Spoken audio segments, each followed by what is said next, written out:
Hello engineers, उम्मीद करते हैं आप बहुत अच्छे होंगे। एपीएससी में बहुत ही अच्छी वैकेंसी आप सभी इंजीनियर्स के लिए आई है, तो फटाफट सभी लोग आ जाइए। नई भर्ती है, मैं आपको बता रहा हूँ, बहुत बड़ा अपडेट है। तो एपीएससी का पूरा नाम है sir Assam public service commission. बहुत सारे बच्चों को डाउट होगा कि ये वैकेंसी किसके लिए है, किसके नहीं है। तो एक एक जानकारी आप लोगों को साझा करने वाला हूँ, तो फटाफट आप लोग एक बार मुझे बता दीजिएगा, ऑडियो वीडियो अगर सब कुछ आ रहा है तो। रजत सर, सबसे पहले तो ये बताइएगा कि ये वैकेंसी में कौन एलिजिबल है, डिग्री वाले या डिप्लोमा वाले? बिल्कुल गाइस, देखो दो तीन बातें बहुत इंपॉर्टेंट है जैसा सर ने बताया। सबसे पहले तो सर नंबर ऑफ सीट कितनी है, हाँ। ये बहुत सारे बच्चे जानना चाहते हैं। और पोस्ट क्या है, तो यहाँ पे देख सकते हैं सर। इनफैक्ट मैं उन सभी बच्चों से यही बोलना चाहता हूँ कि जो जेई की एग्जामिनेशन करते हैं ना, सोचते हैं कि एसएससी जेई एक वैकेंसी है। भाई तुम्हारे स्टेट में जो वैकेंसीज आती है ना, उन वैकेंसीज के लिए आप फाइट कर सकते हो, और चांसेस थोड़े से बढ़ जाते हैं उन स्टेट में जहाँ पे अदर स्टेट वाले अलाउड नहीं होते हैं सर। मैं तो बोल रहा हूँ सर कि अगर ये वीडियो स्पेसिफिक आसाम के लोग हैं, बिल्कुल टूट पड़ो, पूछो क्यों, क्योंकि अदर स्टेट वाले फाइट नहीं करेंगे। बिल्कुल बिल्कुल गाइस, यहाँ पे आसाम वाला एस्पिरेंट के लिए ही वैकेंसी है। 187 पोस्ट है total, junior engineer under public health engineering department. अब पीएचई के लिए यहाँ पे वैकेंसी निकाली गई है। डिफरेंट डिफरेंट डिपार्टमेंट में इस तरीके से रिक्रूटमेंट और भी होंगे, लेकिन यहाँ पे जो अभी वैकेंसी आई है वो 187 पोस्ट है सर। और डेफिनेटली यहाँ पे डोमिसाइल मांगा जाएगा जो बच्चे आसाम से हैं। और यहाँ पे कौन कौन सी ब्रांचेस हैं उन सभी को एक एक करके हम दिखाते हैं और डिटेल में इसको डिकोड करते हैं सर। तो देखिए, यहाँ पे सबसे पहले तो टोटल नंबर ऑफ वैकेंसी 187 है। 14 अगस्त से फॉर्म फिलिंग स्टार्ट हो चुका है। 13 सितंबर लास्ट डेट है। एलिजिबिलिटी डिप्लोमा है, याद रखिएगा। 18 से लेकर 40 साल आपका एज लिमिट है। सिलेक्शन प्रोसेस देखिएगा, रिटन टेस्ट के बेसिस पे है। एप्लीकेशंस की फीस अगर देखा जाए तो ये आप लोगों का अलग अलग कैटेगरी में है।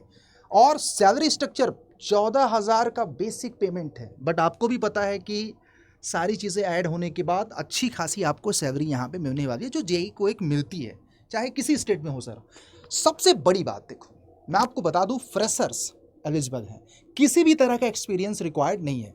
रजत सर, अब सबसे बड़ा बात है कि आप यहाँ पे बताइएगा, बाइफर्केशन वैकेंसी का जरूर करिएगा, किस डिपार्टमेंट्स में कितनी वैकेंसी है? बिल्कुल गाइज, यहाँ पे सबसे ज़्यादा वैकेंसी जो है जेई सिविल की है 160, और मैकेनिकल में भी 10 पोस्ट हैं, केमिकल में भी 10 पोस्ट हैं, और इलेक्ट्रिकल में भी 7 पोस्ट हैं।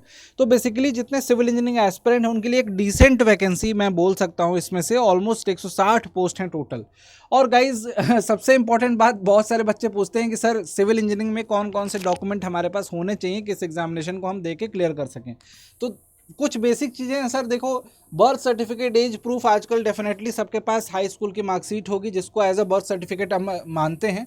कास्ट सर्टिफिकेट जिन बच्चों के लिए जरूरी है। इसमें एक चीज सर ये भी है कि diploma certificate in civil engineer, it means कि परसुइंग वाले एलिजिबल नहीं है सर। बिल्कुल, यहाँ पे डिप्लोमा सर्टिफिकेट लिखा हुआ है, यानी कि आप पास आउट होने चाहिए डेफिनेटली। स्कैंड सिग्नेचर और वैलिड फोटो आइडेंटिटी प्रूफ ये सारी जगह लगता है। और डेफिनेटली इसके एप्लीकेशन के फॉर्म फिलिंग स्टार्ट हो चुकी है मेरे दोस्त। तो जो भी एस्पिरेंट हैं, अब देर मत करना सर, टाइम अब ज़्यादा बचा नहीं है। इनफैक्ट मैं तो कहूँगा कि इसकी प्रिपरेशन भी स्टार्ट कर चुके होंगे काफ़ी लोग। फ़ी बहुत ही नॉमिनल है, इस फ़ी को पे करके आपको। ये आसाम में मुझे बहुत अच्छा लगता है सर कि एप्लीकेशंस की फ़ीस बहुत ज़्यादा नहीं रखा जाता है। और गाइज याद रखना, ये चैनल ना आपका एपीएससी जेई की वैकेंसीज़ को फुल्ली डेडिकेटेड तरीके से पूरा हम लोग आप लोगों को यूट्यूब पे एकदम बहुत सारी चीज़ें आप लोगों को कराने वाले हैं, और बहुत सारी चीज़ें अड्डा के ऐप में कराने वाले हैं। तो इसलिए मैं बोलूँगा कि एपीएससी जेई 2025 के रिक्रूटमेंट को अगर आप संपूर्ण तरीके से डिकोड करना चाहते हैं तो पूरा देखिएगा वीडियो शुरू से लेकर अंत तक। कैसे प्रिपरेशंस करनी है वो भी मैं बता देता हूँ। बिल्कुल सर। और इनफैक्ट यहाँ पे एजुकेशनल क्वालिफिकेशन में क्लियरली मेंशन भी है कि regular 3 year diploma civil, mechanical, electrical, chemical जो ब्रांच की वैकेंसीज हैं डेफिनेटली उनके लिए यहाँ पे मांगा गया है, जो आपके बारे में बता दिया। और एज का क्राइटेरिया जो है 18 से 40 वर्ष, लगभग सारे बच्चे एलिजिबल होंगे। एज रिलैक्सेशन भी है सर, जो कैटेगरी वाइज वहाँ पे बच्चे बिलोंग करेंगे उनको वहाँ पे छूट भी मिलती है एडिशनल। और बाकी सारी बातें हम लोगों ने सर कर ही ली है यहाँ पे ओवरऑल। और एडवर्टीजमेंट में एक पॉइंट और भी दिखाना चाहते हैं कि कैटेगरी वाइज वैकेंसी भी यहाँ पे दी हुई हैं। जैसे कि सपोज करो कि कोई जनरल कैटेगरी से है तो उसके लिए कितनी सीटें हैं, रिजर्व कैटेगरी में कितनी सीटें हैं, वो जनरल में भी फाइट कर पाते हैं। तो वो सारी चीज़ें यहाँ पे दी हुई हैं गाइज। और मुझे ना सर सबसे अच्छी बात क्या लगती है कि यहाँ पे ना हर चीज़ क्लियरली पहले से ही मेंशन कर दिया, जैसा कि डोमिसाइल की बात कर रहे थे सर, यहाँ पे लिखा हुआ है as a domicile proof of candidate he she must upload a copy of valid permanent residence certificate issued from Assam for educational purpose employment exchange registration certificate. तो ये आपको मन में डाउट नहीं रखना है कि अदर स्टेट वाले यहाँ पे जा सकते हैं कि नहीं, यहाँ पे केवल और केवल आपके स्टेट के ही बच्चे फाइट करेंगे।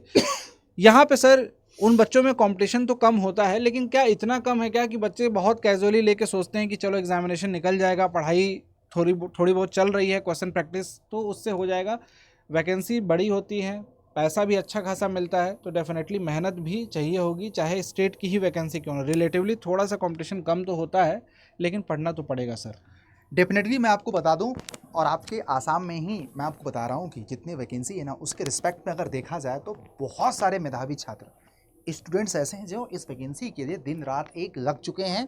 हमने खुद ही, अब सोचो यार, पर्सनली मैं बता रहा हूँ कि हमने जब ये बैच को स्टार्ट किया था ना, तो मतलब इस तरह का रिस्पांस हमें भी उम्मीद नहीं था कि बच्चे इस तरह का रिस्पांस देंगे। मैक्सिमम बच्चों ने इस क्लास को एनरोलमेंट कंप्लीट करके सिविल इंजीनियरिंग का जो APSC JEE का बैच है, अब उसमें अपनी पढ़ाई शुरू कर चुके हैं। तो मैं तो आपको यही बोलूँगा, जो आपका सिविल का ब्रह्मपुत्र बैच है बेसिकली APSC JEE के लिए, आप उसको आज ही इनरोल्ड करके अपनी प्रिपरेशंस को शुरू कर दो। क्योंकि देखो, जैसे भी आप प्रिपरेशंस कर रहे हैं, मुझे पता है कि आसाम के बच्चों के साथ सबसे बड़ी बात पता है क्या, वहाँ पे आप लोगों की कोई मदद करने वाला नहीं है। तो हम लोग यहाँ से आपको सिस्टमैटिक मदद करेंगे, और आप लोग बस इनको क्या करना है ना, लाइव प्लस रिकॉर्डेड कंप्लीट आपको बैच है APSC का, आप इसको इनरोलमेंट कर सकते हो। ये एक नंबर जो जा रहा है उस पर फ़ोन कर दीजिएगा, हमारी टीम आपको सारे हेल्प एंड गाइडेंस प्रोवाइड कर देगी इस नंबर पे फ़ोन करने पे। और यहाँ पे देखिएगा आप लोगों को कितना बहुत कम प्राइस में आप लोगों को मिल जाता है। यहाँ पे कूपन कोड वगैरह लगा लीजिए, जो भी है आप लोग लगा करके ज्वाइन कर लीजिएगा बेटा, दैट्स इज। और यहाँ पे हम लोगों की कोड लगाओगे तो ये और सस्ता पड़ेगा, है ना। जैसे आपको यहाँ पे Y201 कूपन कोड या रजत सर का कूपन को Y293 लगा दोगे ना, तो देख लो मन चाहे, ये देखो अब आपको जैसे आप देख रहे हो ना, कितना पड़ गया 1800 रुपये में यार, कुछ भी नहीं है ये प्राइस। अब सबसे ज़्यादा इंपॉर्टेंट है इस वीडियो में आप लोगों से, जैसा कि एजुकेशनल क्वालिफिकेशन हमने बता दिया, अब आइए बात करते हैं, एज लिमिट बता दिया, एप्लीकेशंस की फीस बता दिया, फॉर्म फिलिंग कब शुरू हो रहा है वो बता दिया, वैकेंसी कितनी है वो मैंने आपको बता दिया, सैलरी कितनी है वो आपको हमने बता दिया। अब एक सबसे ज़्यादा सवाल आप लोगों के मन में बनेगा, एज में रिलैक्सेशन आपको यहाँ पे दिया हुआ है कि यार सिलेक्शन प्रोसेस क्या है। सिलेक्शन प्रोसेस की बात कर लेते हैं, ये एक बहुत इंपॉर्टेंट है और इसमें आ जाइए। हालांकि देखो इसमें कुछ और चीज़ें हैं, वो सारा चीज़ मैंने यहाँ पे आप लोगों को एप्लीकेशंस की फ़ीस वगैरह वही चीज़ रिपीट हो रही है। तो यहाँ पे अब नीचे हम एक बार आते हैं सर।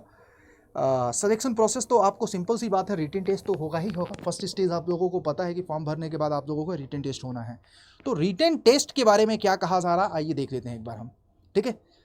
और कौन से पेज में है रजत सर, एक बार देखते हैं, इसी के बाद है, थोड़ा सा ये PDF है, पॉइंट टू बी नोटेड, ये सारा चीज़ आप लोग देख लीजिएगा। एंड इनफैक्ट ये तो मुझे लग रहा है कि सर प्राइमरी इन्फॉर्मेशन है, बाकी हम पूरी कोशिश करेंगे कि एक सेपरेट वीडियो बनाया जाए। अच्छा इसमें दिया हुआ है सर, देखिएगा, ये है कमीशन नॉट, ये देखिएगा, ठीक है, हाँ ये सारी चीज़ें हैं। उसके बाद बिल्कुल बिल्कुल गाइज, यहाँ पे आप लोग देख सकते हो। इनफैक्ट ना मैं तो कहूँगा सर कि यहाँ पे ना डेट ऑफ बर्थ से रिलेटेड सारे पॉइंट्स यहाँ पे मेंशन है। डिटेल नोटिफिकेशन आपको यहाँ पे देखने को मिल रहा है। और इनफैक्ट डायरेक्ट रिक्रूटमेंट कैसे होगा यहाँ पे देख सकते हैं। The selection procedure will be notified later on the followed by the issuing corrigendum. यहाँ पे लिखा हुआ है कि एक सर पॉइंट मुझे बहुत अच्छा लगा था कि यहाँ पे लिखा हुआ है कमीशन डिसाइड नहीं किया है, मतलब commission will decide the provision for selection in respect of any post. अब तभी मैं कंफ्यूज हो गया क्योंकि हमारे के यहाँ पास्ट एक्सपीरियंस बता रहा है। और जो भी बच्चे ना सर इस एग्जामिनेशन के इस नोटिस को, ये पॉइंट को पढ़ते हैं ना, तो वो सोचते हैं कि सर क्या एग्ज़ाम जब होगा तो उसके कमीशन 1 महीने पहले डिसाइड करके बता देगा क्या। और इसलिए जो हमारी जो वेबसाइट है 24/7 की, उसमें पहले से लिखा है कि एग्ज़ाम ऑब्लिक इंटरव्यू। हालांकि देखो आप ये मान के चलो कि यहाँ पे एक एग्जामिनेशन होगा आपका, प्रॉपर आपके कोर से क्वेश्चन आएंगे, नॉन टेक्निकल टेक्निकल दोनों का कॉम्बिनेशन होगा, लेकिन टेक्निकल का वेटेज ज्यादा होगा सर। टेक्निकल में आपको पूरी कमांड होनी चाहिए। टेक्निकल में अगर डाउट होगा तो डेफिनेटली इस तरीके का डाउट आपको लास्ट तक बना रहेगा कि डिसाइड ही नहीं कर पा रहे हो, पढ़ ही नहीं पा रहे हो कि क्या पढ़ना क्या नहीं पढ़ना। तो टेक्निकल के डाउट को ही खत्म कर लो, टेक्निकल स्ट्रॉन्ग कर लो, डेफिनेटली आपके बहुत सारे एग्जामिनेशन में वो काम आता है सर। एसएससी जेई भी दे रहे होंगे ये बच्चे, आरआरबी आएगा तो उसको भी देंगे, स्टेट की वैकेंसीज तो दे ही रहे हो गाइस। तो बस इसमें टेक्निकल सब्जेक्ट को पढ़ना स्टार्ट कर दीजिए। कैसे पढ़ना है अड्डा 24/7 एप्लीकेशन मैं तो बोलूंगा सर, अगर बच्चों का टारगेट अगर मल्टीपल एग्जामिनेशन है, क्योंकि ये बच्चे आरआरबी देंगे ही सर, एसएससी देंगे ही देंगे, तो मैं तो बोल रहा हूँ कि अगर आप महापैक ले लेते हो सिविल का ना, तो आपको सिविल के महापैक में आपका एपीएससी का बैच, आरआरबी का, एसएससी का, आप जब आसाम के हैं तो ये 3 तो एग्जाम आप देंगे ही देंगे सर। तो और सबसे क्या सर, ये तो गजब है, आज खतरनाक है सर। मिनिमम प्राइस में, मिनिमम प्राइस वाला दिन है आप लोगों के लिए, और 3 गुना वैलिडिटी के साथ। तो बच्चों आप कुछ मत करो, इस नंबर पे फटाफट फ़ोन करो अगर आपको सिस्टमेटिक प्रिपरेशंस करनी है। तो थैंक यू, और मुझे उम्मीद है कि इस वीडियो को देखने के बाद आप लोगों को कोई भी डाउट नहीं रह गया होगा। बस एक डाउट ज़रूर है आपको, बट मैं आपको बता दूँ सिलेक्शन प्रोसेस में। तो भाई देखो, सिलेक्शन प्रोसेस में मैं आप लोगों की डाउट क्लियर करता हूँ। रिटन टेस्ट चांसेस है कि आपका इंटरव्यू हो, बहुत कम चांसेस है। अगर मुझे लग रहा है कि सर बहुत ज़्यादा बच्चे फॉर्म भर दिए, हो सकता है कमीशन डिसाइड करे। बिल्कुल, लेकिन मैं तो ये कहूँगा ना सर कि यहाँ पे एग्जामिनेशन जो होगा उसमें भी इन्होंने एक पॉइंट छोटा सा डाला हुआ है जो बहुत सारे बच्चों के लिए कंसर्निंग हो सकता है, लेकिन बहुत सारे बच्चों के लिए बेनिफिशियल भी हो सकता है। कैसे, वो ये देख सकते हैं, commission will also decide to conduct examination test etcetera zone wise. मतलब यहाँ पे इन्होंने जो जोन बना के दिए हैं 6 जोन, इन्होंने बोला है कि भाई जोन वाइज भी करा सकता है। मतलब सोच रहे हो डिस्ट्रिक्ट में कुछ जोन बटे हुए हैं और उन जोन के अलग अलग एक ही स्टेट के अंदर जोन बांट दिए सर। और ये बोला गया है, हालांकि वैकेंसीज आपकी उतनी नहीं है कि जोन वाइज वैकेंसी को बाइफरकेट करके एग्जामिनेशन कंडक्ट कराया जाए। चांसेस यही हैं कि एक कॉमन रिक्रूटमेंट होगा जिसके थ्रू आपको अलग अलग जोन में पोस्टिंग हो जाएगी।